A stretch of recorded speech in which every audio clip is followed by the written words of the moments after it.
Hello everybody! Welcome to this short video, Plan Your Project, Save Your PhD. That's a great title for this episode because I truly believe that planning done the right way is a PhD lifesaver. Hi, here's Bärbel from Tress Academic. We know that many of you have anxieties or doubts about your PhD projects. How to go on? Will I get the results soon enough? Will I manage to complete on time? And planning your PhD project, with a real project plan, a timeline until completion, is the number one strategy to calm your nerves, avoid sleepless nights, and land your PhD project safely on the deadline.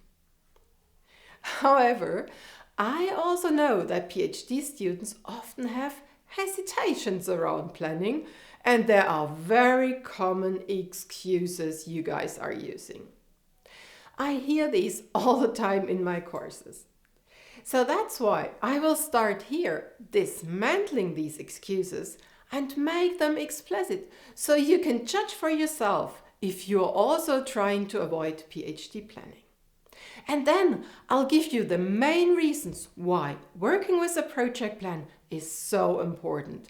And I tell you how it does help you and your PhD personally.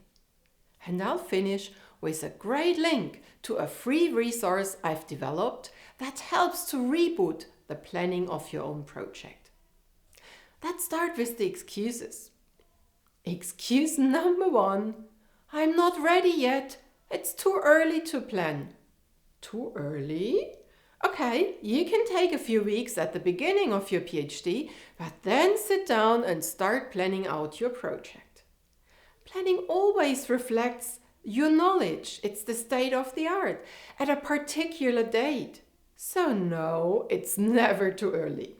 Excuse number two, science needs creativity. I want to be able to react spontaneously. Great. I hope you have a creative mind. That's an important factor. But even if you plan your project in detail, you can still make adjustments to follow your creative mind. Excuse number three, I have a high-risk project. I can't plan for something I don't know.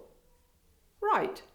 Strictly speaking, you never really know the outcome of a scientific project.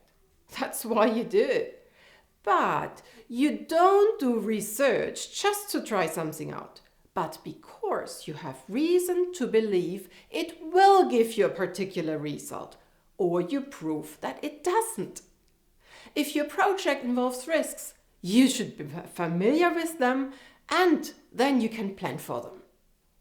Excuse number four, my project will change, so it's not worth sitting down and making a great plan now. Very well. I hope it will change. I hope it will evolve and get better. That's normal. But there's a fundamental difference between not planning and improving and updating an outdated plan, so that it reflects the latest changes.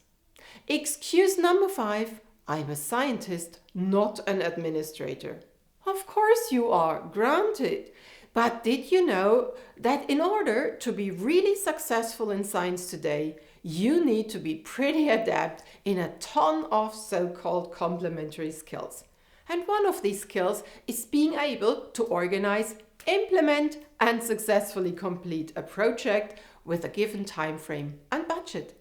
It's a great skill to pick up now, so you can demonstrate your expertise.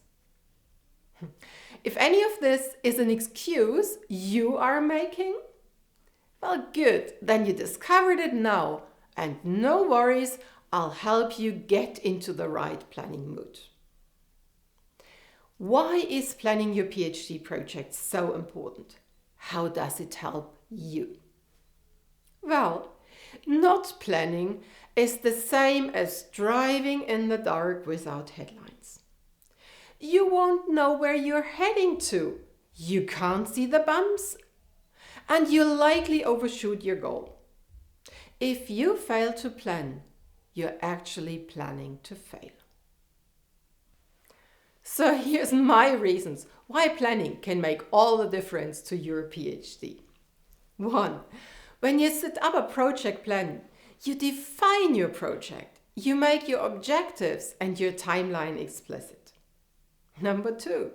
When you plan, you put your project ideas down in writing, and that means your project stops existing only in your mind and is fixed on paper. Number 3. When you plan, you know exactly what you're aiming for. Your goal becomes clear, so you can move towards that more easily. If you don't know that, you'll end up doing a lot of extra work that won't be relevant in the end. Number 4, when you have a plan and project goals, you have a benchmark to track your progress and your achievements against. Your progress becomes tangible and measurable, and that's motivating. Number 5, planning will give you clarity. It'll help you to focus on the most important things. Number 6, planning will enable you to track your progress and help you detect delays and make adjustments before it's too late. That's a lifesaver. Number 7, planning is a great way to calm your nerves. The uncertainties, anxieties will be gone. You will always know where you are and never succumb to panic attacks again. And number 8, the final point. Having a plan means you know when you are done. You know when you cracked the code and completed all tasks you set out to do. Is that enough? I guess yes.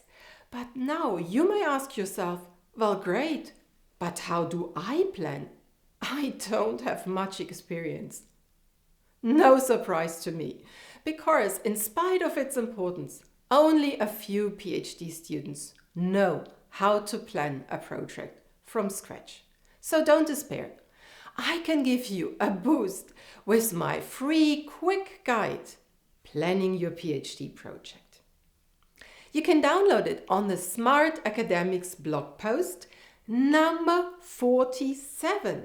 So go there, click the link for the guide, and we'll send it to your email inbox. My guide prompts you with a few crucial questions and decisions to get you started. It shows you how to sketch out some preliminary answers, which you can then later develop into a fully fledged project plan. So please go and check it out. And if you're still longing for more support with the planning of your PhD, sign up to our free upcoming PhD Masterclass. Go to the Smart Academics blog, post number 47, scroll down right to the end, and we've included all the resources. Click on the sign up link for the PhD Masterclass. It's free. We'll give you a shout when it'll be available again. I see you there.